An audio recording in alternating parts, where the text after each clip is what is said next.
Querido Richfield, felicitaciones por alcanzar los 10,000 suscriptores en YouTube.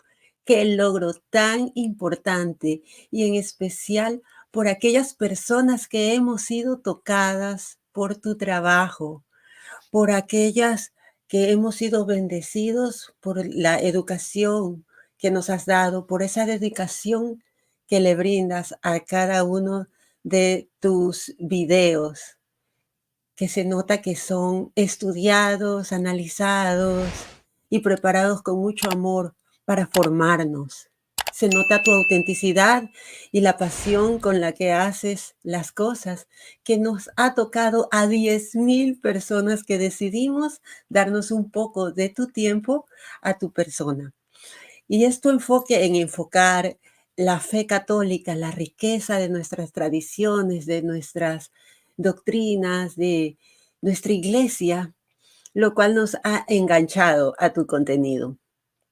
Que este hito de los 10,000 seguidores sea solo el comienzo de una nueva etapa en tu canal, este ministerio que llevas en línea y también en persona, que lo haces en persona también, que continúe inspirándonos a todos, a muchos, a los que gracias a ti hemos también abierto nuestros canales por esa inspiración que nos has dado y que Dios te continúe abundando, bendiciendo, que Dios te continúe bendiciendo abundantemente. Me estoy enredando con las palabras y guiándote. Bien, yo te conocí justamente en YouTube y fue gracias a tus videos. Creo que fue por uno que hiciste con Santiago que me llegué a enganchar allí. Era un debate, una cosa de esas. Y me llegué a enganchar. Y fue gracias a esa apertura que tuviste para conmigo, para compartir mi testimonio, que me ha dado como esa especie de combustible para continuar en esto, para continuar en esto a pesar de los altos y bajos que tienen que ver con con la creación de contenido para YouTube. Así que alcanzar 10,000 seguidores es de hecho un gran logro. Felicidades nuevamente, Richbel, y estoy muy emocionada de que me hayas invitado a participar de esta, digamos, celebración maratónica por este hito alcanzado, que sigas creciendo y que sigas prosperando.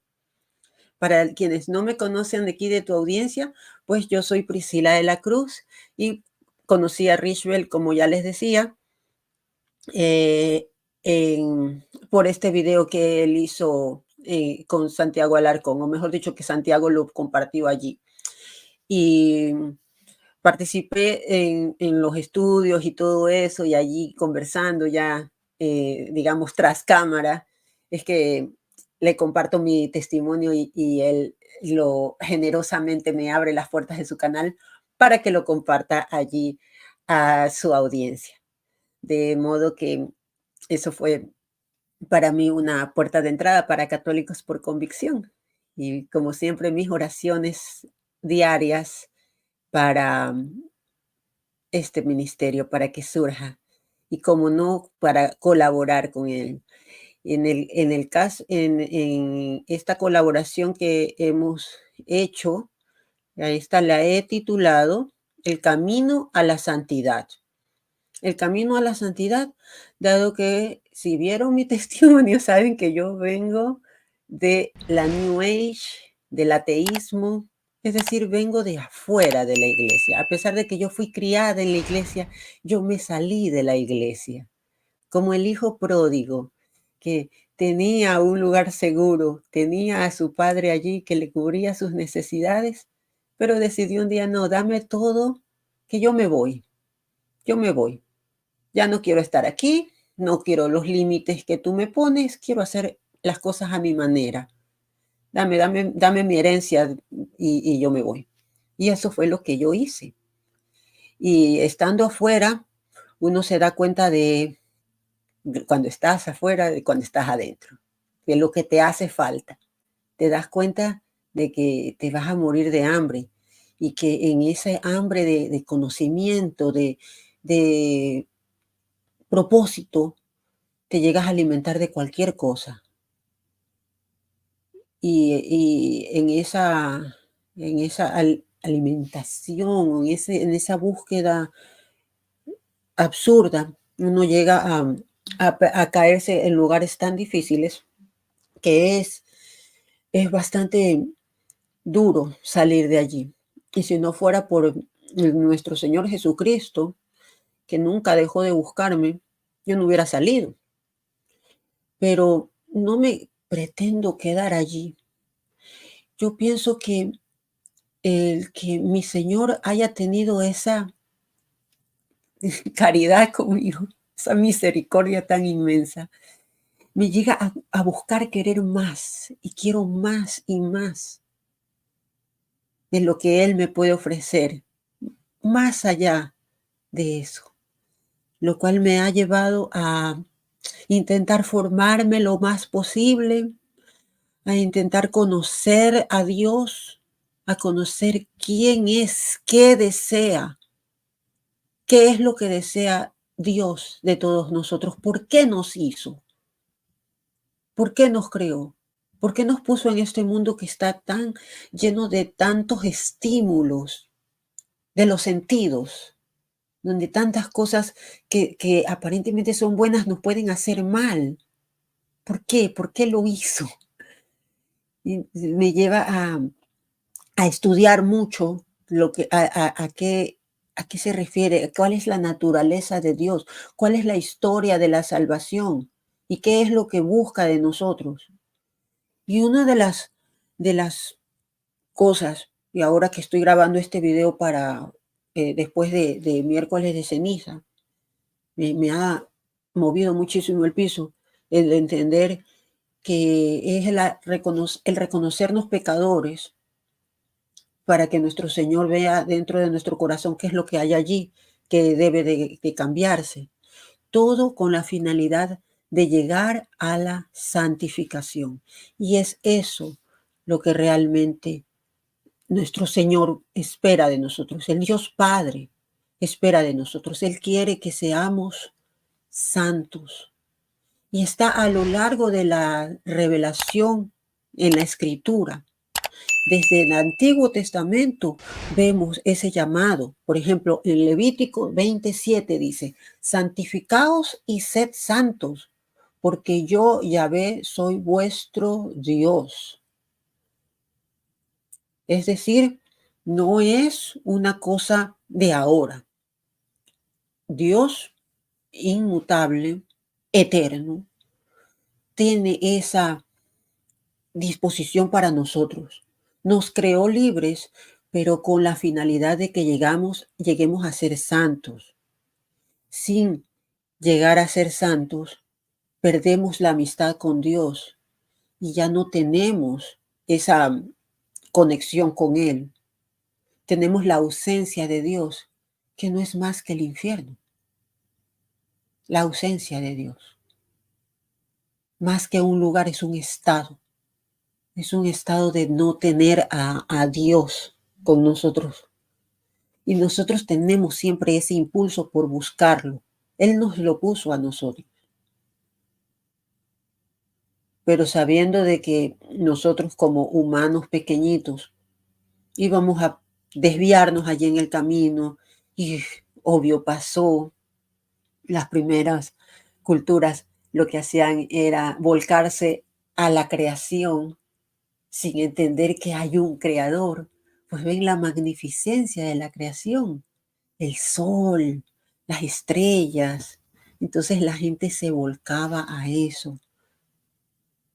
Nuestro Señor, sabiendo que iba a ocurrir así, dejó una revelación y se fue revelando ante los hombres para que realmente conozcamos la naturaleza de Dios, nuestra naturaleza y cuál es el plan que Él tiene para nosotros, para restaurar nuestra naturaleza caída, restaurarnos del pecado, enviarnos el Redentor que iba a quitar el pecado del mundo, que ingresó junto con el pecado, con la desobediencia ingresa el pecado, ergo la muerte.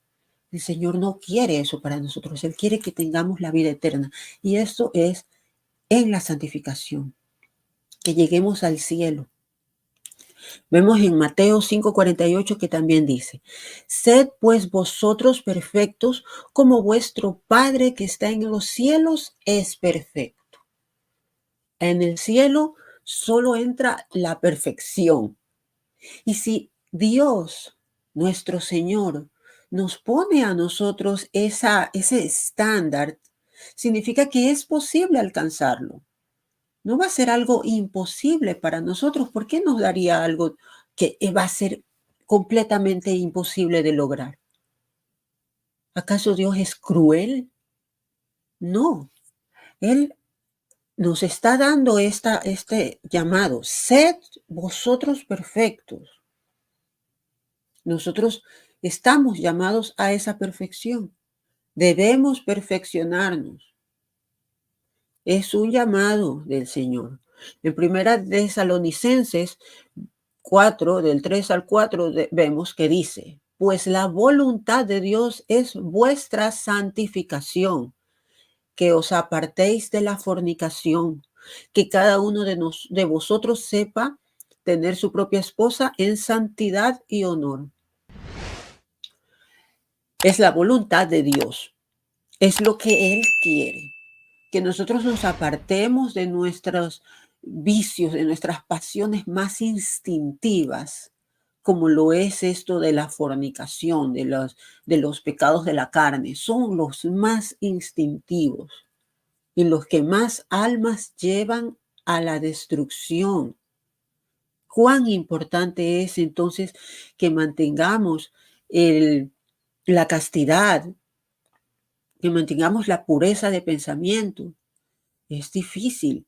No se dice en ningún momento que es fácil el camino a la santidad, pero si sabemos que obedeciendo a la voluntad de Dios o si pretendemos seguir su voluntad, entonces debemos trabajar para esa santificación, entendiendo que la santificación no es algo limitado solamente a las viejitas o ese tipo de cosas, o los santos se acabaron en cierta época, ¿no? Ya no hay santos cuando sí los hay santos contemporáneos, existen. Aspiremos a eso. Veamos en otra lectura, en Primera de Pedro de 1, del 15 al 16, también nos dice, sino como aquel que os llamó es santo, sed también vosotros santos en toda vuestra manera de vivir. Pues escrito está, sed santo porque yo soy santo. Aquí la lectura, la escritura nos da otra pista de qué es ser santo. Santo es una manera de vivir, es un estilo de vida. Es decir, no es solamente yo decir que yo me convertí y ahora soy cristiana, que soy católica y me pongo una fachada de católica. No, no es solamente algo externo, es una manera de vivir, de vivir. Esto significa el día a día, constante, perseverante, un estilo de vida. Esto incluye todo, lo que yo hago, lo que yo pienso y cómo yo me relaciono con los demás, con el prójimo, con mi familia y también con los que no me quieren, digámosle mis enemigos. Yo digo, yo no tengo enemigos, pero sí sé que hay gente a la que yo no le caigo bien, obviamente. Asimismo, hay gente que a mí no me cae bien. No puedo decir, oh, sí, todo el mundo me cae bien, pero ¿cómo yo los trato a ellos? Los trato ya porque no me caen bien o porque son irritantes, digamos irritantes, que te irritan, tienen cierto modo de ser. ¿Ya los voy a tratar mal? No, no. El ser santo no significa que todos me caen bien, no. O que no me voy a frustrar, tampoco. Sí me puedo frustrar, Pero ¿cómo yo actúo en esos casos? Es a lo que estamos llamados, a actuar en santidad. Pues sí, existen todas estas dificultades en la vida, en ese camino. Pero escrito está, sed santos porque yo soy santo. Es decir, aprender de la mansedumbre de nuestro Señor Jesucristo y de la firmeza. Es decir, sed eh, astutos como serpientes, pero mansos como palomas. Siempre actuar en caridad, incluso con aquellos que nos caen mal o a los que nosotros le caemos mal. No vamos a hacer enseguida, ya porque somos santos, le vamos a caer bien a todo el mundo. No, igual van a haber personas que le vamos a caer mal. Si hasta Jesucristo tuvo detractores, ya con eso ya quedemos con las expectativas de que no vamos a caerle bien a todo el mundo ya porque estamos en ese proceso de conversión constante hasta llegar a la santidad. No, siempre van a haber por ahí algunos a los cuales no les vamos a caer bien. Es más, le vamos a caer mal. Y nos van a intentar de una u otra manera molestar, quizás, decir cosas. ¿Cómo hacemos con ellos? Pues tratarlos con caridad, pero ser firmes, ser firmes. Vamos a ver en Romanos 6:22, tengo otro verso que me habla de la santidad. Aquí dice, pues, pero ahora que habéis sido libertados del pecado y hechos siervos de Dios, tenéis por vuestro fruto la santificación y como resultado la vida eterna. Otra pista, la santificación nos lleva a la vida eterna, porque obvio, cuando seamos santos podemos entrar al cielo. En el cielo no entra nada que esté impuro, que esté sucio, que no sea perfecto. Solo Dios es perfecto, pero Él nos ha dado ese modelo de perfección al que nosotros tenemos que alcanzar. Perfección en virtud, no en cosas físicas, no en, por ejemplo, ser 90, 60, 90, o es la figura perfecta. No, no, estamos hablando de virtud, estamos hablando de justicia, de actuar en justicia, de actuar en obediencia y alejados lo más posible del pecado. Al ser obedientes somos siervos de Dios y al alejarnos del pecado estamos obteniendo este fruto de la santificación. De modo que tendremos la recompensa de la vida eterna. La vida eterna. Allí apuntamos a la vida eterna.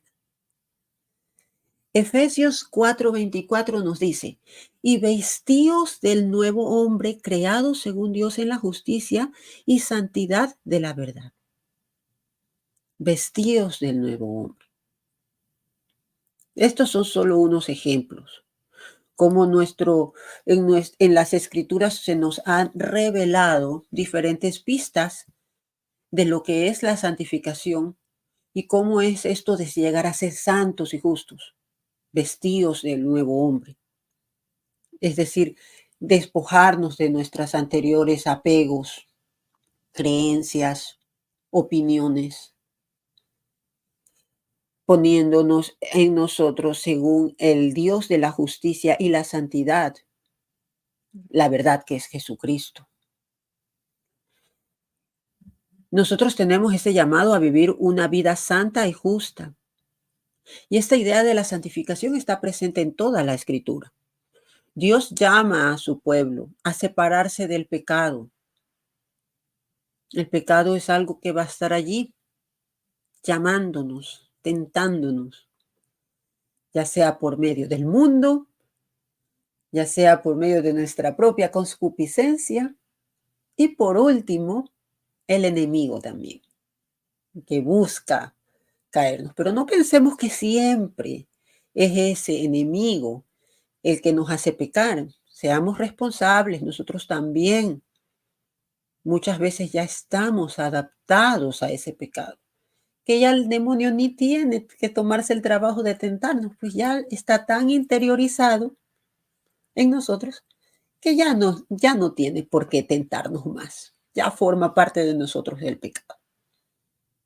Es una cosa terrible. Es por eso que debemos vivir de acuerdo a la voluntad de Dios, reflejando el carácter justo y santo de Dios. Pero ¿cómo podemos hacerlo? Parece fácil decirlo, pero requiere un proceso y en la santidad nosotros, para alcanzarla, tenemos estos ejemplos en los santos. En los santos, nuestra Iglesia Católica reconoce a esa nube de testigos que son los santos, nuestros santos y santas que a lo largo de la historia, en miles de años, han alcanzado ese proceso y han llegado a poder gozar de la visión beatífica de Dios. La santificación es un proceso, no es algo de la noche al día. Es un proceso en el cual la persona se transforma en santidad, se convierte en alguien cada vez más parecido a Dios y más alejado del pecado. Esto es una obra de la gracia divina, la gracia inmerecida, inicial, que nos lleva a nosotros a cooperar activamente. Nosotros como individuos debemos cooperar activamente con la gracia de Dios, porque nunca Dios nos convierte en un robot, nunca nos convierte en un ser programable. Siempre nosotros vamos a tener esa libertad de poder elegir el otro camino.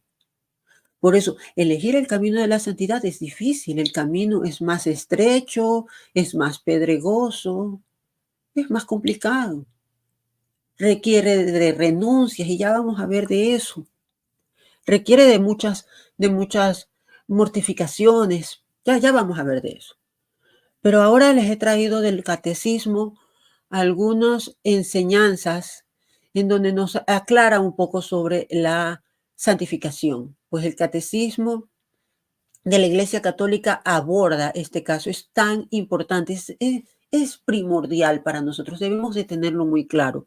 Y vemos aquí en el numeral 2012 al 2016, en donde se explica la naturaleza de la gracia santificante, cómo esta es impartida a través de los sacramentos, en especial el bautismo, la confirmación y la Eucaristía. Sabemos que en el bautismo quedamos limpios del pecado original, ese que venimos arrastrando de nuestros primeros padres. En la confirmación nosotros somos ungidos en el Espíritu Santo para poder tener todos estos dones del Espíritu, que son los que transforman a la persona. Y en la Eucaristía, nosotros recibimos a nuestro Señor, al Cordero de Dios que quita el pecado del mundo. Así que allí tenemos todas estas gracias en nuestros sacramentos. De modo que la Iglesia nos ofrece estas formas de santificación. Muy importante lo que tenemos, esta maravilla que tenemos en la Iglesia Católica. Pues seguir solamente a Cristo sin estar dentro de la iglesia es un poco más complicado. Sin los sacramentos, eso no significa que el Señor no te vaya a salvar. El Señor te puede salvar. Dicen, fuera de la iglesia no hay salvación. Sí, no la hay, pero el Señor ve los corazones y Él puede determinar cuando una persona no es su culpa que no haya sido criado dentro de la Iglesia Católica, es decir, nació fuera de la Iglesia Católica, pero no es su culpa. Esa persona no va a perder la salvación. El problema es para los que hemos sido bautizados y después apostatamos, como fue mi caso. Que gracias, Dios, gracias por rescatarme de la oscuridad y volverme al redil, porque yo estaba en peligro. Yo estaba en grave peligro, mi alma estaba en grave peligro. Por eso aquellos que dicen, ay, gracias a Dios, dejé la iglesia cuando yo era antes católico. estás en grave peligro. Y si tienes algún familiar en ese caso, ora por él, porque eso sí es el grave peligro cuando has estado dentro de la iglesia y has apostatado. Has apostatado. Veamos también eh, de qué otra manera en el catecismo se nos habla sobre la cooperación del hombre en la gracia divina. Vemos esto en los numerales 2017 al 2027, donde se nos habla cómo el hombre coopera con esta gracia divina en este proceso de santificación, destacando la importancia de las virtudes teologales y morales. ¿Cuáles son las virtudes teologales? Fe, esperanza y caridad. Tres virtudes que andan siempre de la mano. No podemos tener fe sin caridad, porque eso sería creer y no hacer obras. Y así nosotros no creemos, nosotros hacemos las obras de caridad. Y no podemos tener fe, caridad sin esperanza, entonces no tiene sentido. La esperanza es aquello que nos impulsa, pues sabemos que vamos a obtener la vida eterna. Entonces son tres que van siempre de la mano, fe, esperanza y caridad. Tres virtudes que andan siempre de la mano. Las virtudes morales son prudencia, justicia, fortaleza y templanza. Son medios para cooperar con la gracia de Dios, con la prudencia de saber discernir, la justicia de darle a cada quien lo que le corresponde, la fortaleza para resistir cualquier tentación, cualquier embate del demonio o de otros del mundo, de seguir modas por ahí pecaminosas. Vamos a ser fuertes, no vamos a caer en eso. Y obviamente la templanza que nos mantiene en el justo medio, la moderación, porque no significa que el ser santos vamos a ser aburridos, no, no significa eso, pero todo con templanza, todo con prudencia, justicia y fortaleza son medios para cooperar con la gracia de Dios y así crecer en santidad. La fe nos abre a la gracia, la esperanza nos orienta hacia la vida eterna y la caridad nos une a Dios y al amor al prójimo. Veamos qué más nos dice el catecismo. En los numerales 2028 al 2025 nos hablan sobre la conversión, la penitencia y el perdón de los pecados. Estos son aspectos cruciales en nuestro camino a la santificación. Obviamente, la conversión es lo primero. Es ese momento en el que nos damos cuenta de que tenemos que hacer un cambio de vida. Pero ese cambio de vida no se da sin antes sentir esa contrición, ese corazón contrito del que hoy nos hablaba la palabra, el Salmo responsorial. Hoy se hablaba de que el Señor no rechazará un corazón contrito. Así que no importa el pecado que hayas hecho, por muy horrible que haya sido, si tú te arrepientes de corazón y sientes ese dolor, el Señor no lo va a rechazar. Para eso es necesario confesar los pecados, acorde como nos lo enseña la iglesia, es decir, haciendo un examen de conciencia y presentándote al confesionario, diciendo tus pecados, para de esa manera recibir esa satisfacción, que son los medios para obtener el perdón y la reconciliación con Dios y con la iglesia. Si has apostatado, tienes que volver a repetir el credo delante de todos en la iglesia. Y es eso importante que sea hecho de manera legal, como es, con un sacerdote ordenado ministerialmente, de manera legal. No pedir el perdón así al pie de un árbol. Así la Iglesia Católica no lo cree. Tenemos instituidos ministros de Dios, ante los cuales nosotros pedimos perdón. Y ellos tienen el poder de atar y desatar, y de absolver pecados y de retener pecados. Así que mucho cuidado con pensar que solo puedes tú pedir el perdón tú sola, en especial si estás bautizado. Si has sido bautizado, tienes que pedir el perdón de esta manera.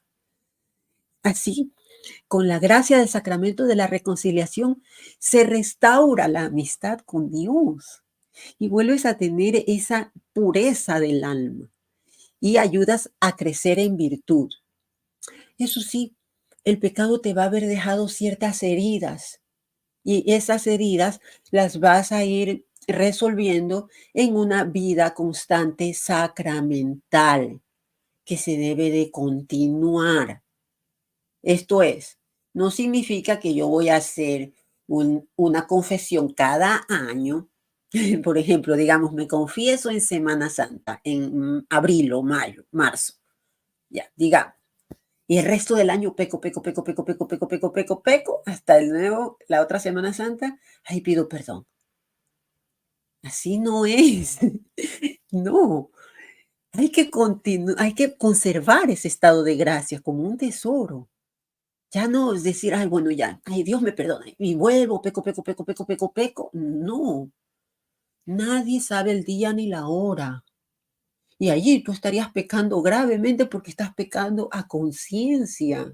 Y eso es muy, muy, muy delicado, muy grave. No juegues con estas cosas. Hay que tener esa conciencia de que al perder la amistad con Dios, estás en grave peligro. Y peor si lo hiciste a sabiendas. Es muy grave.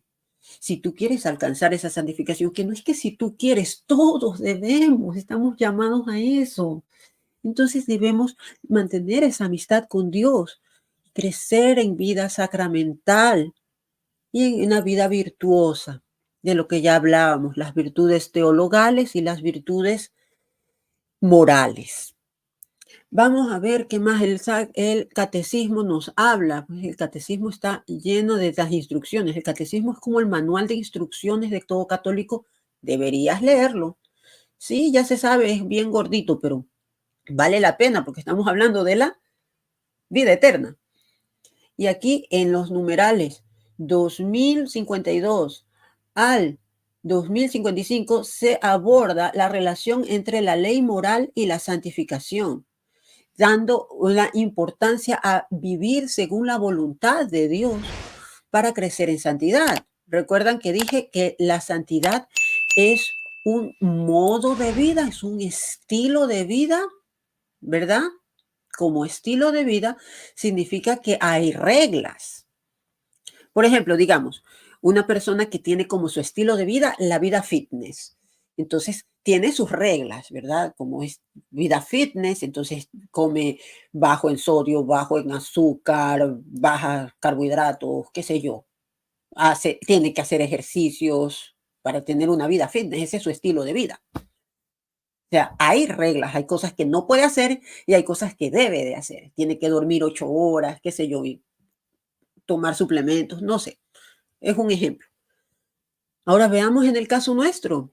Si nosotros queremos tener esta vida, este estilo de vida que nos lleve a la santificación, pues nosotros tenemos verdades, leyes morales que son de moral absoluta. Esto quiere decir que es eterna, que no cambia, que lo que estuvo mal ayer está mal hoy, estará mal mañana también. Es decir, no cambia, no es relativo a nada, no es porque, para mí eso está bien. No, es absoluta, es una moral absoluta porque viene de Dios. Y Dios es absoluto. Él no es relativo a nada. Él trasciende a su creación, de modo que Él tiene la potestad de crear todas las leyes.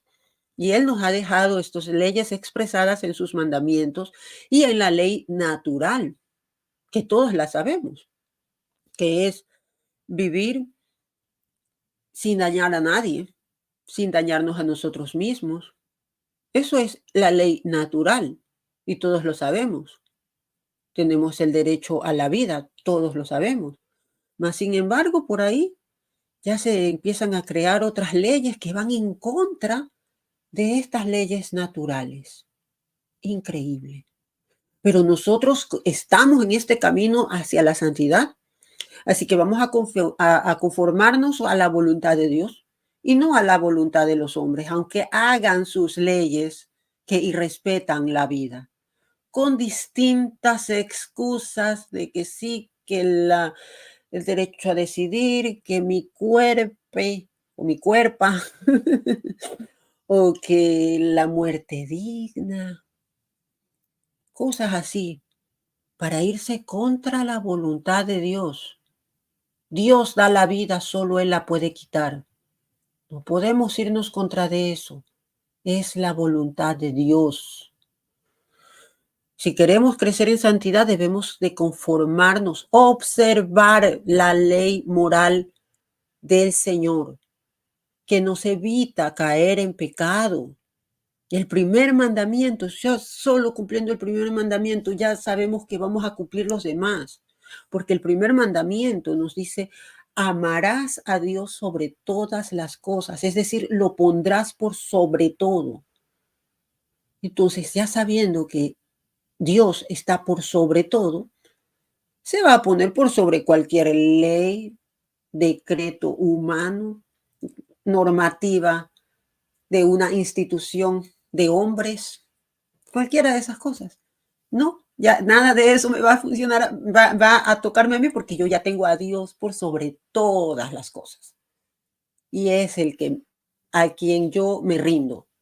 Al único al que me someto es a Dios, no a un gobierno, no a una institución, no a un organismo supranacional, no, Dios por sobre todas las cosas. Y así evito el pecado, ya cumpliendo solo el primer mandamiento. No voy a tener ídolos, no voy a crear creencias absurdas o creerme yo misma Dios.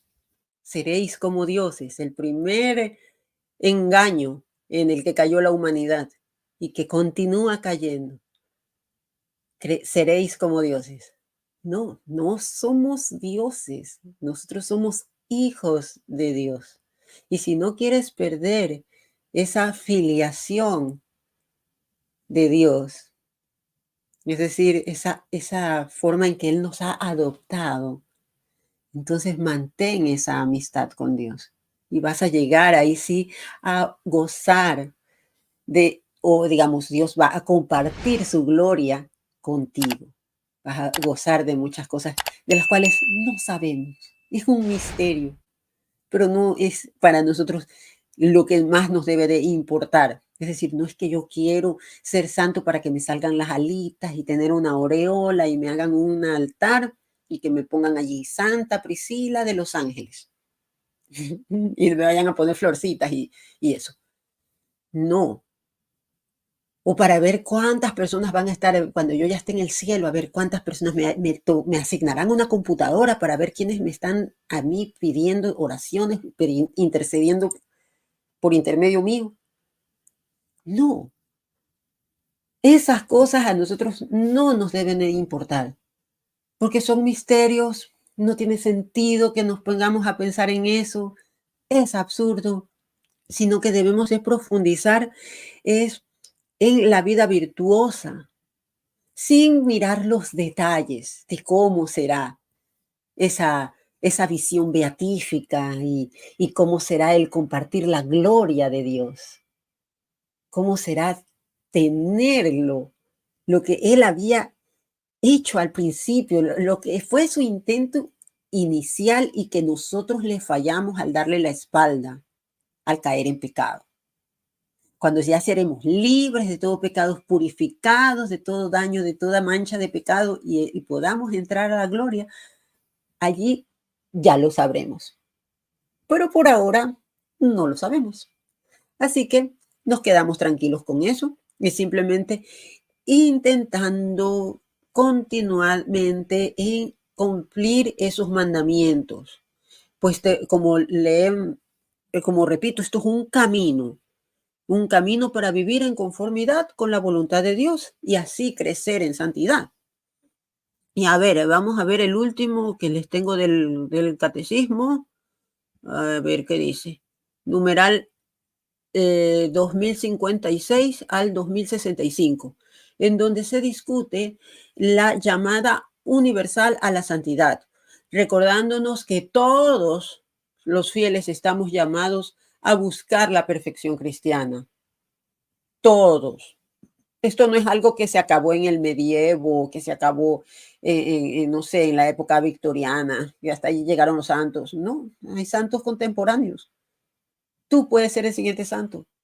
Es más, si tú tuviste alguna, no sé, alguna abuelita piadosa y que ya Dios la llamó a su presencia y fue muy piadosa, una santa, como dicen, ¿quién quita ya esté gozando de la gloria del Señor? Hay muchos, miles de santos anónimos. Y esto lo dicen las escrituras también. Hay miles de santos. Hay miles. Así que tenemos esa llamada universal a la santidad. Esto no significa que todos van a llegar a la santidad. No, no. Es universal, significa que es para todos, pero no significa esto que no se confunda con el universalismo que dice que todos se van a salvar. No, así no es, lamentablemente no. Solamente los fieles, los que hemos mantenido la perseverancia, hay que mantenerla. Yo deseo mantenerla. Y por eso pido oraciones, imploro oraciones para no caer, porque me puedo desviar en cualquier momento. No estamos ya, ay, ya me santifiqué, ya estoy bueno. No, puede que pierda el rumbo en cualquier momento. No es que desconfío de la santísima, preciosa sangre de Jesucristo que me lavó mis pecados. Yo no desconfío de eso. Eso fue perfecto. Fue el sacrificio perfecto. Desconfío de mí misma, de mí misma. Por eso es que la santidad es algo que estamos todos llamados, pero que debemos de buscar esa perfección, debemos de perseverar, debemos de seguir el ejemplo de Jesucristo. Y el hecho de que Jesucristo sabemos es perfecto, porque lo es, pero el hecho de que existan santos nos da esa idea de que hay manera de alcanzar esa perfección. Hay manera. Y nosotros los tenemos en nuestra iglesia católica como los superhéroes, a los cuales nosotros debemos seguir, modelos a seguir también. Seguimos a Jesucristo, pero tenemos los santos que en distintas circunstancias y épocas de la vida, desde sus distintos roles y funciones como seres humanos, lo consiguieron. La santidad no es un privilegio reservado para unos pocos, es un don que Dios ofrece a todos, pero que requiere de nuestra respuesta, que requiere de nuestra predisposición. Si no nos predisponemos a que nos cambie el espíritu, ¿cómo vamos a cambiar? No cambiamos. Si seguimos dudosos, escépticos, no cambiamos. Así que hay algo muy importante de la conversión a la santidad. La conversión como el primer paso en ese camino hacia la santidad, que consiste en ese cambio de la mente y del corazón, un arrepentimiento sincero, genuino de todos nuestros pecados, que nos duela el haber ofendido al Señor, que nos conmueva, que entendamos que eso fue horrible y que detestemos ese pecado, aborrécelo, tu pecado anterior, es lo peor. Y así te vuelves a Dios, arrepentido, contrito. Este proceso de conversión puede ser repentino, como pasó con Pablo, quien él iba en el camino a Damasco en su continua persecución contra la iglesia, cuando ve a nuestro Señor Jesucristo, lo ve repentinamente, así de un abrir y cerrar de ojos, él obviamente al verlo y al Señor decirle, ¿por qué me persigues? él se da cuenta de que los cristianos tenían razón y que él estaba mal. Así que él cambió así dramáticamente. Pero no todos los procesos son así, no todos. Por lo general es algo más progresivo y el Señor va dando como señales, te va moviendo, te va regresando al redil poco a poco, poco a poco. Y así, bueno, en la epifanía final, cada quien distinto, ya conoce mi testimonio, no lo repetiré, ya les aburro, pero en muchos casos son así, repentinos, perdón, graduales, progresivos, hasta que a lo largo de la vida de la persona se van dando ciertos señales, ciertos signos que la hacen regresar, hasta reconocer esa necesidad de redención. Si no reconoces que necesitas ser redimido, no te va a pasar absolutamente nada. Hasta que reconoces que necesitas esa redención, vas a poder acoger la gracia de Dios que ya ha sido ofrecida a ti. El Señor la ofrece, es un regalo, pero si mientras tú no creas que lo necesitas, lo vas a seguir rechazando. Y ese es el asunto en la conversión. Luego viene la penitencia. Luego viene esa actitud de arrepentimiento continuo que uno debe de hacer, reconocer todos los pecados pasados, hacer un examen de conciencia de vida y luego mantenerlo regularmente. Nunca me voy a cansar de hacer énfasis en esto del examen de conciencia que debe de ser a diario, todas las noches, a ver en qué te ofendí hoy, Señor. Oh, sí, aquí me partí mal, aquí también, para poderlo ir corrigiendo. Si no, ¿cómo? Hay que darle al día a día.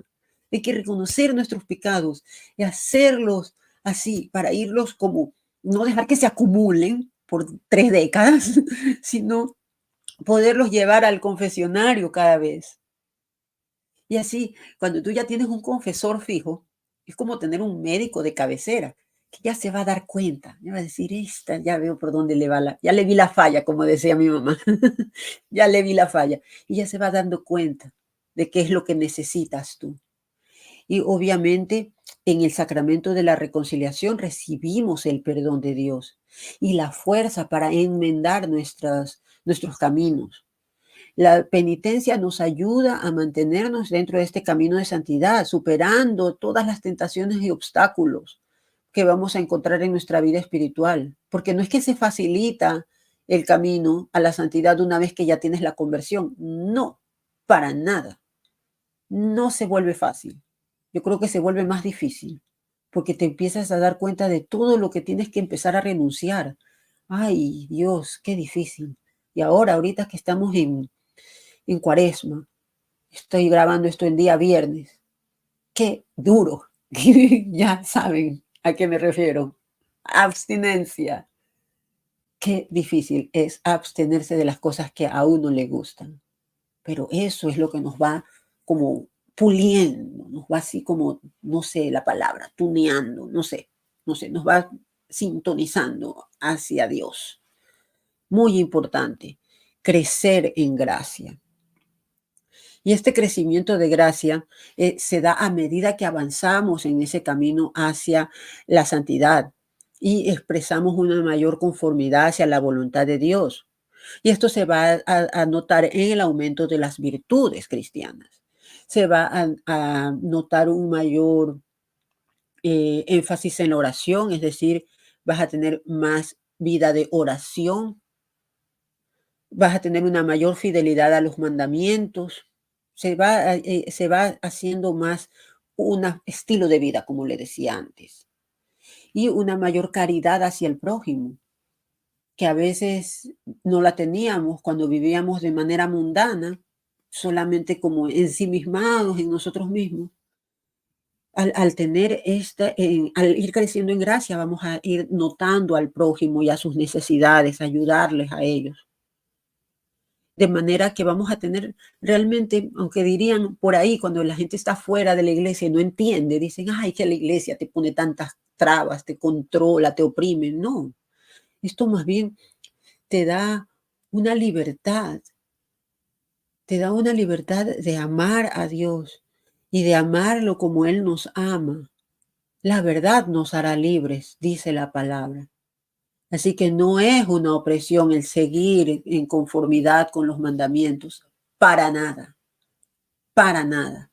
Lo contrario es oprimirse, porque el pecado es una esclavitud. Y al liberarnos del pecado, obviamente tendremos una vida más libre. Que para los ojos externos del que no sabe decir, ay, pobrecita, mírala cómo se viste como puritana. No sabe. En realidad, tenemos que orar mucho por esas personas para que puedan venir al redil en donde tan seguros estamos, felices. Oremos por ellos, no nos burlemos de ellos, ni perdamos las esperanzas con ellos. Recordemos, tenemos fe, esperanza y caridad. Y eso implica el orar por aquellos que necesitan de la conversión. Luego vamos ya al objetivo final, la santificación. Ese es el final de nuestro camino. Llegar a ser santos, es decir, es parecernos cada vez más a Cristo o a nuestra Madre María, quien también es Santa María, Madre de Dios. Queremos parecernos a ellos, de que en nuestros pensamientos, en nuestras palabras y en nuestras obras, cómo reaccionamos, cómo actuamos. La santificación no es solo para unos pocos elegidos, sino que es la vocación de todos los bautizados. Implican esta respuesta generosa a la palabra a la gracia de Dios, a la gracia de Dios. Puedes tú haber recibido la palabra de Dios toda tu vida si eres un católico tibio. Has recibido la palabra toda la vida, vas a la misa, la escuchas, pero entra por aquí y sale por acá. Oh. No talking with you. Esta cosa escucha lo que uno habla y de pronto se mete a hablar. Bueno, perdón por eso. Como les decía, el proceso de escuchar la palabra te puede entrar por aquí, te sale por allá, sin que se quede nada aquí. No se queda nada aquí, peor acá. Es muy importante entonces que tengamos esa predisposición. Dejemos de ser católicos tibios, porque no era solamente el ir a calentar una banca en la iglesia lo que nos va a dar la santificación, sino vivirla así, ser generosos en ese amor que le demos a nuestro Señor.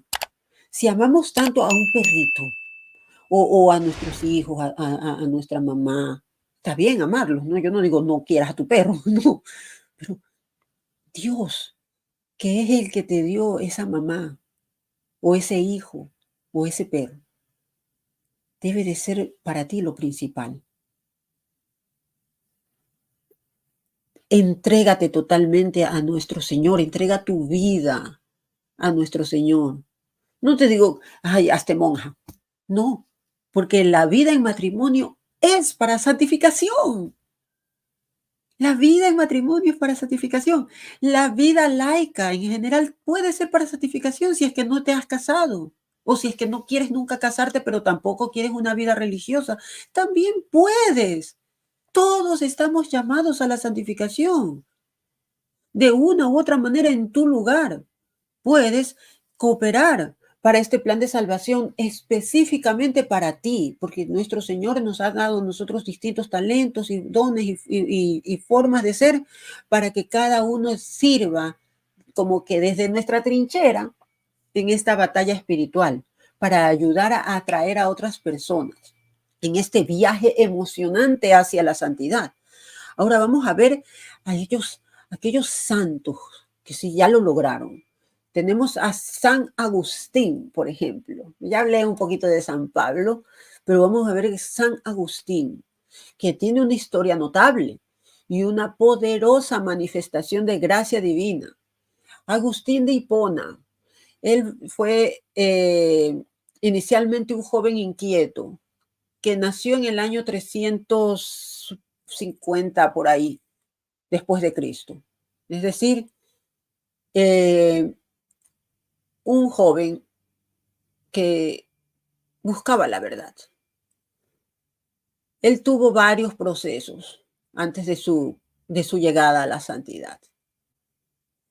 Él creció en una familia cristiana, pero parecido a mi caso, ¿no? Y al de muchos, se aleja. A pesar de nacer en una familia cristiana, se aleja porque se ve influenciado por corrientes filosóficas que le empiezan a, como se dice la palabra, como alimentar el intelecto y se vuelve demasiado racionalista, demasiado filosófico y cae en el manicaísmo, cae en el escepticismo. Y él veía a la piedad de su madre, Santa Mónica, la veía como algo, no sé, inferior. Él vivía en arrogancia intelectual. ¿A quién me recuerda? A muchos nos recuerda. Él tenía una juventud entregada a los placeres, entregado a la búsqueda de conocimiento. Él se llamaba un buscador de la verdad a sí mismo. Pero siempre de verdad él buscaba la verdad. Era cierto.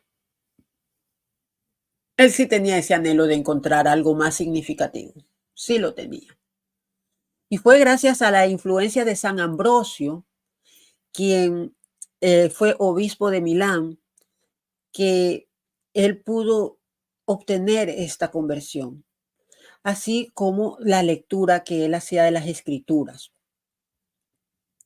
Con las predicaciones de San Ambrosio y la lectura de los escritos de los padres de la iglesia, Agustín comenzó a sentir nuevamente esa atracción por la fe cristiana y a cuestionar las enseñanzas del maniqueísmo. Recordemos las oraciones de su madre Santa Mónica, quien constantemente oraba por la conversión de su hijo Agustín, su amado hijo, que luego esto queda expresado para la posteridad en las confesiones de San Agustín. Probablemente habrás escuchado de ellas. San Agustín tuvo una experiencia, según se narra, de la cual no estoy segura de que es algo verídico o si forma parte ya de la parte ya, se puede decir, la leyenda urbana. Pero se dice que él escuchó, cuando él estaba en un tremendo conflicto interno, escuchó las palabras que le decían, toma y lee.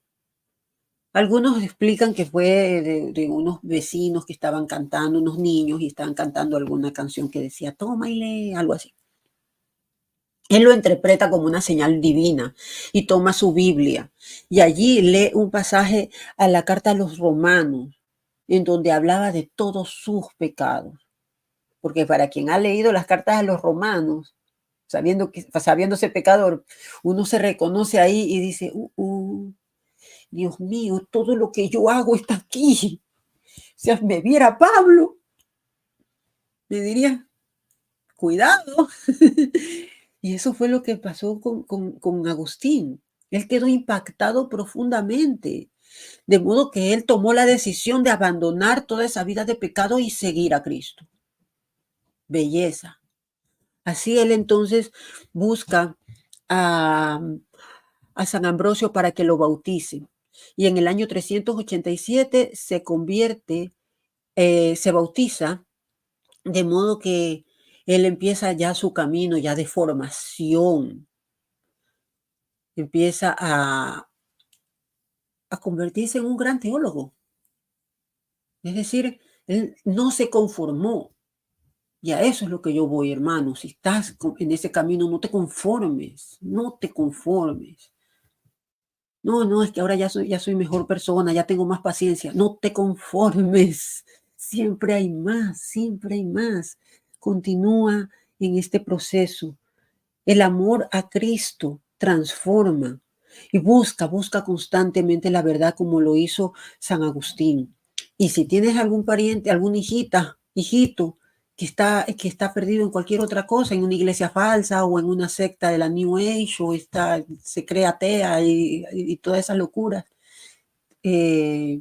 Ora por ella, por él, ora para que encuentre algún San Ambrosio en su camino, porque a ti no te va a escuchar.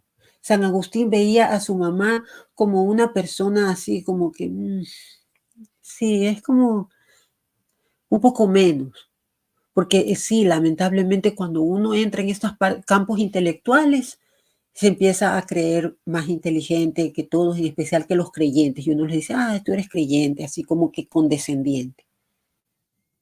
Ora para que aparezca un San Ambrosio en la vida de tu hijo o de tu hija.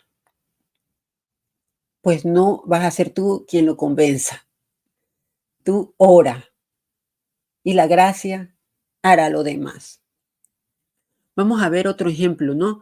Otro ejemplo de conversión y es el de Santa Teresa de Ávila. Ella tiene una historia fascinante de entrega a Dios y muchas experiencias místicas. Teresa de Cepeda y Ahumada nació en Ávila, España, el 28 de marzo de 1515 y ella provenía de una familia noble y religiosa. Ella tuvo a una edad muy temprana mucho interés por la vida espiritual, pero sin embargo, al, al llegar a los 18 años, como que su fervor empezó a disminuir, cosa que pasa, ¿no? ¿A quién me recuerda? Más a los 39 años, es decir, ya había pasado, ya tuvo su juventud así, viviendo como que nada, pero a los 39 años experimenta una profunda conversión espiritual, después de leer las conversiones de San Agustín. Ella decide emprender un camino más comprometido con Dios, buscando reformar la Orden del Carmelo para vivir una vida más austera y centrada en la contemplación. A pesar de enfrentar numerosas dificultades y resistencia, ella fundó ese primer convento reformado en San José, en Ávila, en el año 1562. De modo que ella se dedicó a la reforma de los monasterios carmelitas. ¿Sí ven? Es posible hacer reforma sin salirse de la Iglesia Católica. Allí llegas a la santidad. ¿Ven? Es posible. Uno se da cuenta cuando algo está fallando y lo puedes corregir desde dentro. Esto no es cuestión de decir, ah, yo me salgo y voy a fundar mi propia iglesia con juegos de azar. Bueno, ya saben el meme de Bender. No lo voy a decir, pero ya se imaginan a lo que voy. Santa Teresa no actuó así. Ella hizo esta reforma inside, estando dentro.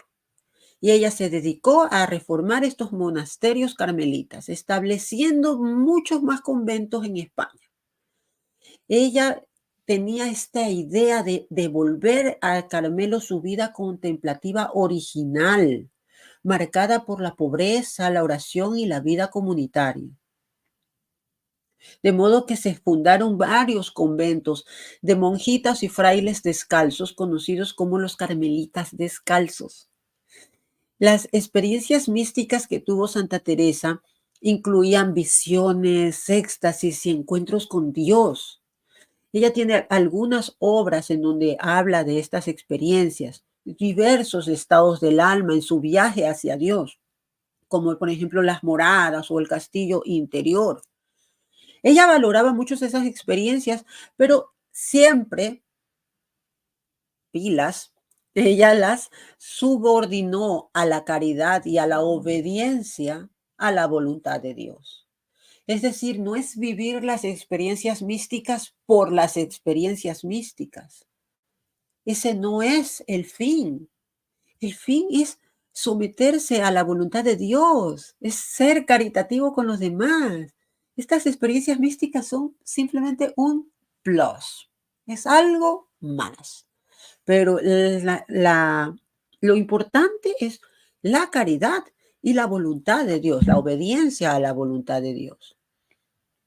Santa Teresita fallece el 4 de octubre de 1582 en Tormes, España, y fue canonizada por el Papa Gregorio en 1622. Es decir, pasaron varios años para que sea canonizada. Incluso luego, en 1970, fue declarada doctora de la Iglesia. ¡Qué maravilla! Ella nos ha dejado un gran legado de obras literarias y espirituales de gran importancia, así como un ejemplo vivo de entrega total a Dios y servicio a los demás, que es a la final de cuentas a lo que hemos venido.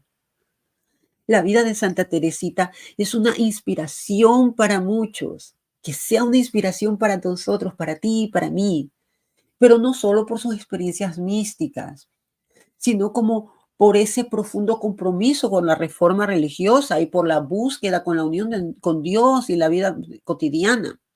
Porque las experiencias místicas no son necesarias para vivir en la santificación.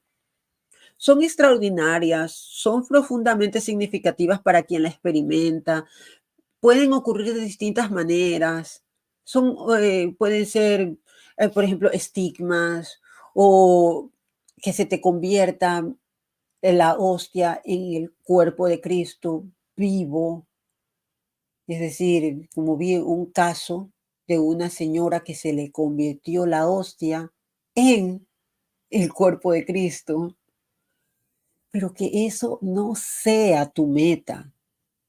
Recuerda lo que dijo nuestro Señor: dichosos los que creyeron sin ver. Es decir, que si no tienes esas experiencias, si no se te apareció mi Señor o nuestra Madre con aromas de santidad o con los estigmas o con distintas manifestaciones sobrenaturales, que ese no sea tu fin. Eso es algo, como se puede decir, bonito, pero es un fenómeno místico. Lo más importante que vale aquí es la persona transformada en la santidad. Es allí donde está el verdadero milagro. Convertirse a alguien cada vez más parecido a Dios y más alejado del pecado.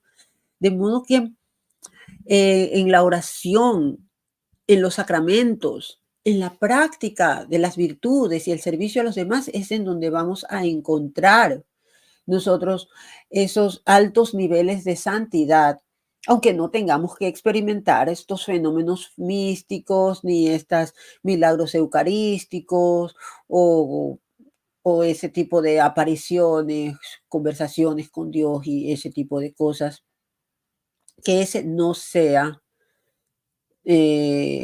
lo que busques, esos éxtasis como los tenía Santa Teresita, ¿no? Éxtasis de mientras ella rezaba, ella sentía, ¿no? Eh, digamos, físicamente sentía ella el amor de Dios, lo sentía en su cuerpo, o ella podía mirar o escuchar las palabras de Dios. Son favores sobrenaturales a los cuales ella llegó a alcanzar, pero que ya sabemos, como Santa Teresita, ella fue prudente en la interpretación de estas experiencias y siempre la sometió a la autoridad de la Iglesia y a la guía de sus directores espirituales. Muy importante eso. Y para eso quiero traerles cuáles son algunos de los hábitos más destacados de las personas santas. En este caso vamos a ver a Santa Teresita, quien tenía primero una vida de oración profunda. Ella dedicaba mucho tiempo a la oración diaria, buscando la presencia de Dios en la intimidad de su corazón, haciendo oración mental. Qué bonito, ¿no? Es algo que lo podemos hacer todo el tiempo. Hablar con Dios, hablar así como un amigo con otro amigo. Punto número 1, tomen nota para que lo hagan. Punto número 2, vida de penitencia y mortificación. La penitencia y la mortificación eran usados por ellos como medios para disciplinar el cuerpo y para enfocar su mente en Dios. Esto incluía ayunar, miren, ayunar, así con la cara feliz, no hay que, "Ay, estoy ayunando". No, no, ayunar, dormir en condiciones incómodas, ¿sí? No voy a buscar las comodidades para mí, no, no, no necesito. Ser austero, tener un estilo de vida austero. Muy importante, muy difícil, porque aquí en donde vivimos estamos viviendo en la época más cómoda que hemos vivido los seres humanos, yo creo, porque antes para conseguir agua tenías que subir una colina y atravesar hasta llegar al río, a un pozo. Ahora es muy fácil, hasta te sale caliente el agua, si la quieres caliente o la quieres fría. Tratemos de buscar una vida más austera. Tercero, amor a la Eucaristía. El amor a la Eucaristía, wow, con esto se puede conseguir más rápido el cielo. Acude frecuentemente a misa y adora al Santísimo Sacramento. Adóralo, adóralo, adóralo. Anda, anda a adorar, adorar, adorar. Presencia real de Cristo en la Eucaristía. Nunca me voy a cansar de repetirlo. El amor en la Eucaristía te alcanza más rápido al cielo. Así que anda a misa. Es lo más maravilloso. Obtén esa cena, obtén ese cuerpo, esa carne, alma y divinidad para ti. Comulga en él. Es tan maravilloso y tan verdadero. Pues como es él, es el Señor, es él en persona, está ahí. Yo sé que lo quiero recibir. Entonces me mantengo limpia, me mantengo lo más apegada posible a lo que Él quiere que yo sea. Es como cuando tú vas a recibir un invitado en tu casa, muy importante. Entonces tú vas a limpiar tu casa, ¿verdad? No la vas a tener toda cochina, qué vergüenza. La mantienes limpia, porque sabes que a esa hora lo vas a recibir. Entonces al día siguiente Él te va a volver a venir a visitar. Uy, de nuevo tengo que volver a limpiar, tiene que ver que todo esté bello, porque todos los días la casa se ensucia. Todos los días nosotros caemos en pecado. Así que hacemos ese constante estado de conciencia, ese examen de conciencia para no caer en pecado mortal. Pues ahí ya no vamos a poder recibir al Señor. Ahí hay que correr al confesionario antes de poder recibir al Señor. Así que muy importante, la presencia real de Cristo en la Eucaristía es una fuente de consuelo y fortaleza espiritual. Es la puerta de entrada al cielo. Luego tenemos la práctica de la Lectio Divina, que Santa Teresita le dedicaba mucho tiempo a esa lectura, en la meditación en las Sagradas Escrituras, como una forma de nutrir la vida espiritual. Y ahora hay apps para hacer la Lectio Divina. Así que ya les digo, todo cada vez es más fácil. Aprovechemos las cosas que tenemos, esos recursos. Hagamos Lectio Divina. Hagamos la oración de la noche, seamos constantes en estas cosas. Yo le pido a mi Señor, ayúdame en la constancia para no fallarte. Pues esto me conduce al cielo, que es a donde yo quiero llegar. La obediencia y la humildad. Punto número 5. Santa Teresita cultivaba esa actitud de obediencia y de humildad ante la voluntad de Dios. De modo que ella, como reconocía su propia debilidad, que es lo que yo les digo, yo no pienso que mi Señor, su sangre no fue capaz. No, Él es perfecto. Yo soy débil. Yo soy la que le puedo fallar. Así que sí mismo, Santa Teresita reconocía su propia debilidad y ella dependía de la gracia divina. Por eso ella se sometía dócilmente a la dirección espiritual de sus superiores y confesores. Así que, hermanitos, les aconsejo muchísimo que se consigan un guía espiritual. Es una bendición. Es una bendición tener un director espiritual al cual le puedas consultar todas aquellas cositas que tú ves que te falta así pulir, que no puede ser tu confesor.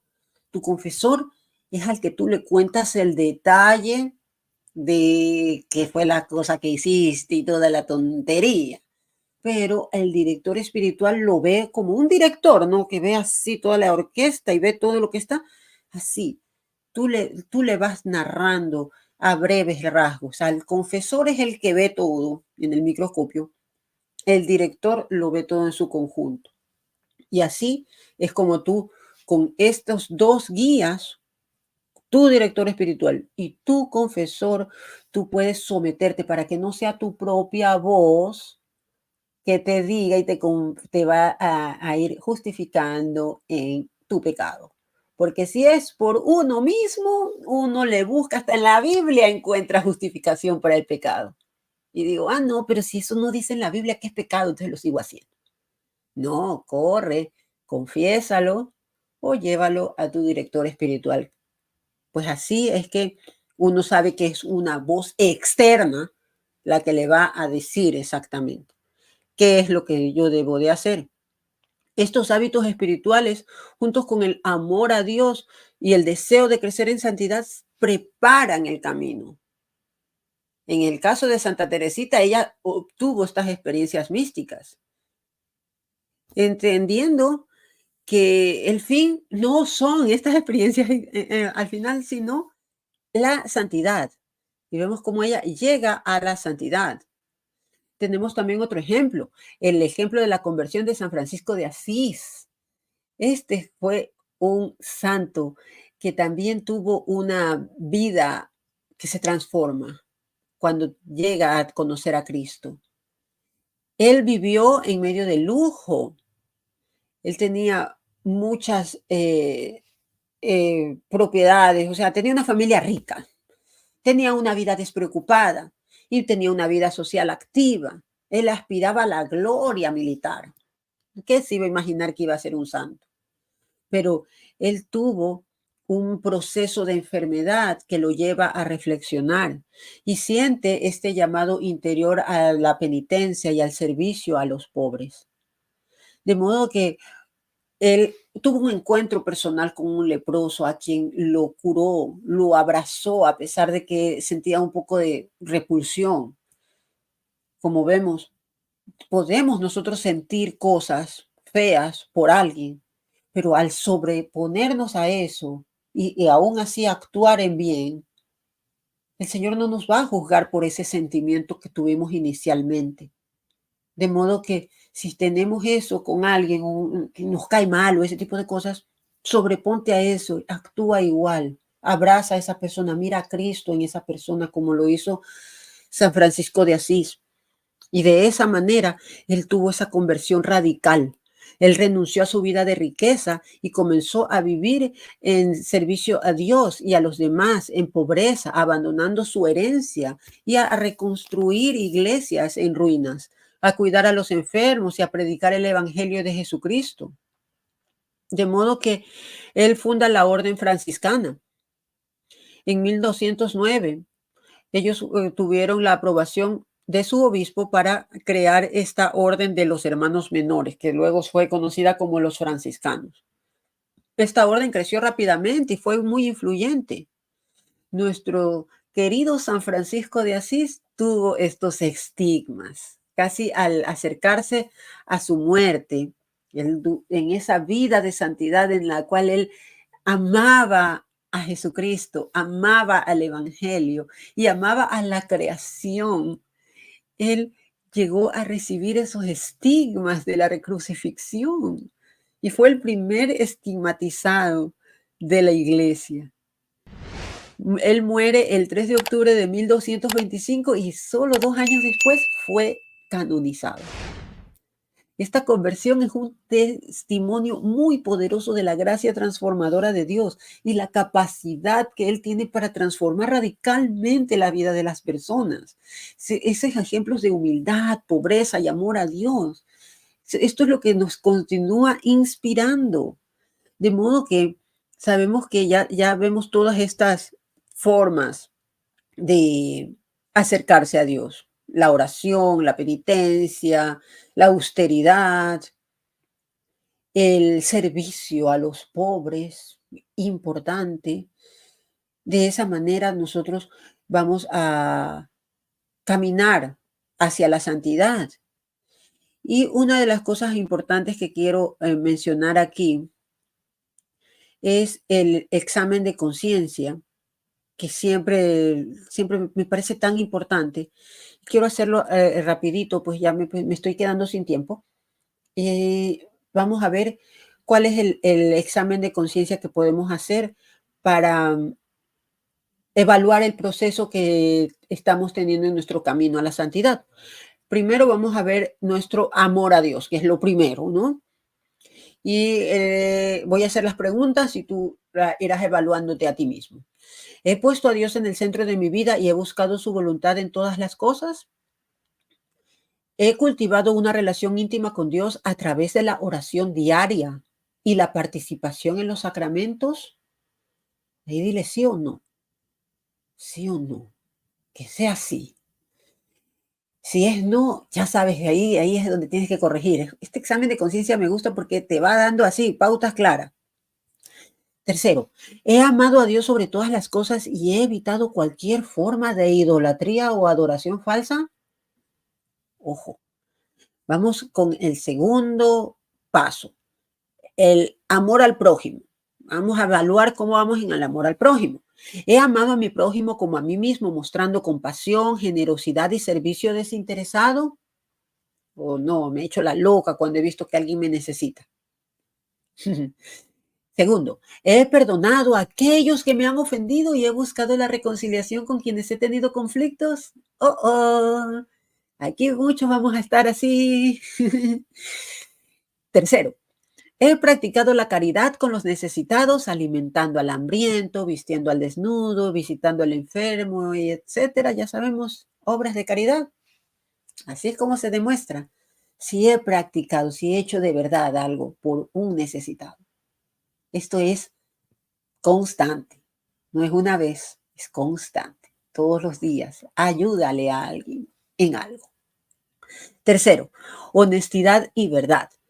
He sido honesto con mis palabras y acciones, evitando la mentira, el engaño y la manipulación. Ay, sí, esa es una difícil. A veces no podemos evitar decir una mentirilla o tratar de manipular las cosas a nuestra conveniencia. Eso no está bien. Corrige eso. Segundo, he cumplido mis promesas y compromisos, siendo fiel a la verdad en todas las circunstancias. Tercero, he sido transparente y auténtico en mis relaciones con los demás, evitando la hipocresía y la falsedad. A veces es difícil, pero vemos, difícil. El camino de la santidad no es fácil. ¿Quién dijo que era fácil? Cuatro, paciencia y mansedumbre. Ay, ay, ay, una de las más complicadas para mí. He sido paciente y manso en mis reacciones ante las dificultades y los conflictos, evitando la ira y la impaciencia. Ta, ta, ta, tan. Ay, qué difícil es.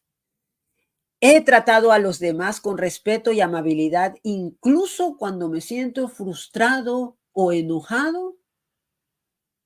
¿Ven? Estar frustrado no es un pecado. Vamos a frustrarnos, vamos a enojarnos. Enojarse no es pecado.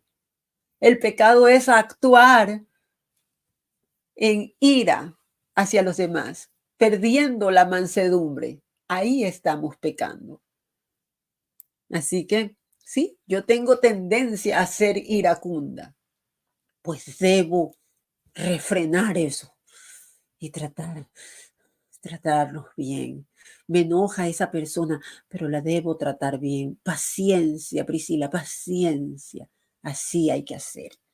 Tercero, he buscado resolver los conflictos de manera pacífica y constructiva en lugar de recurrir a la violencia o a la agresión, o también a la típica pasivo-agresiva. Esas acciones tampoco está bien. No hay que ser pasivo-agresivo, lanzar por ahí su sarcasmo, indirectas, cosillas así. Tampoco está bien.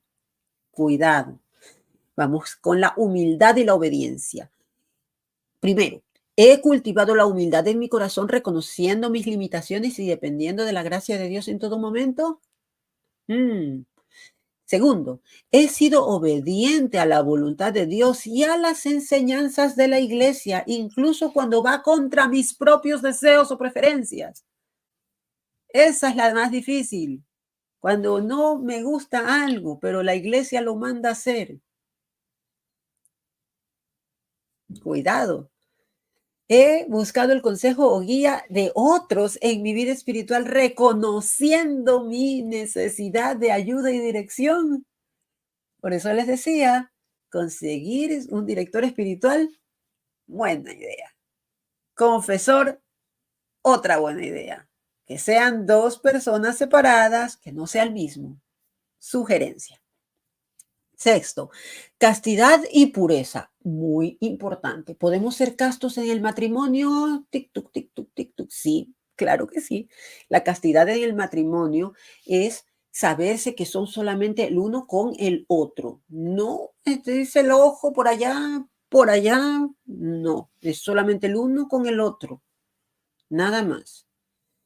Esa es la castidad en el matrimonio. Solamente estar el uno con el otro. Vamos a ver cuáles serían las preguntas para ese apartado. Primero, ¿he vivido la castidad según mi estado de vida? Estando soltera, obviamente debo de ser casto, porque el sexo está reservado solo para el matrimonio. Cuidado. Respetando la dignidad de mi cuerpo. Exacto. Cuidado con lo que haces con tu cuerpo, ya porque tu mano alcance a algún lugar no significa que te lo tengas que manipular. Y obviamente la dignidad de los demás. Respeta la dignidad de los demás. No trates a los demás como un objeto. Segundo, he evitado la impureza de mis pensamientos, palabras y acciones, guardando mi corazón de toda forma de pecado sexual. Solamente con los pensamientos también se puede pecar. Cuida lo que piensas. Si te llega un mal pensamiento, no lo consientas. Es solamente un pensamiento que te llega, recházalo y sigue adelante. No lo consientas. El que te llegue o el que veas en una imagen cuando estás haciendo scrolling en el teléfono y te aparece una persona así que está wow y que tú te quedas así, pásala. No consientas. Y tercero, he cultivado la pureza de corazón buscando ver a Dios en todas las cosas y amar con un corazón limpio y sincero. Por supuesto. Y así es como se puede ayudar cuando tienes ese pecado de la lujuria. Imagínate a esa persona, a esa chica que tú la ves allí toda semidesnuda en las redes sociales. Ella es la hija de alguien, es la mamá de alguien, es la nieta de alguien, es la hija de Dios. No la mires como un pedazo de carne, aunque ella mismo se esté mostrando de esa manera. Oremos por esas personas para que recobren su dignidad, porque podemos haber caído, sí. Eso no significa que te van a quedar allí caídos para siempre. Pueden recobrar su dignidad. Y bien, ya con este examen de conciencia, que es solamente una guía, lo puedes adaptar a tus circunstancias personales, a tu estado de vida. Lo importante es que te ayude un poco a reflexionar honestamente sobre tu vida a la luz del Evangelio y que te motive a crecer en las virtudes cristianas. Y con esto yo me despido, hermanos. Les invito a suscribirse a mi canal, Priscila de la Cruz. Si les gustó esta enseñanza, yo hago enseñanzas de este estilo todos los días. Y ahora en esta temporada de Cuaresma las he acortado muchísimo. Yo aquí solo por Richfield, que él me dijo, habla más de una hora, no sé cuánto he hablado. 1 hora y media. Ups. Pero bueno, solamente por Richfield lo he hecho, pero ahora estoy haciendo mis reflexiones cortitas. Ya cuando acabe la época de Cuaresma volveré a mis reflexiones habituales de así largas, más o menos como esta. Bueno, esta sí ha sido excepcionalmente larga, por los 10,000 seguidores. Salud, mi hermano. Gracias por todo. Gracias por el tiempo para los que llegaron hasta aquí y que Dios me los bendiga. ¡Mua!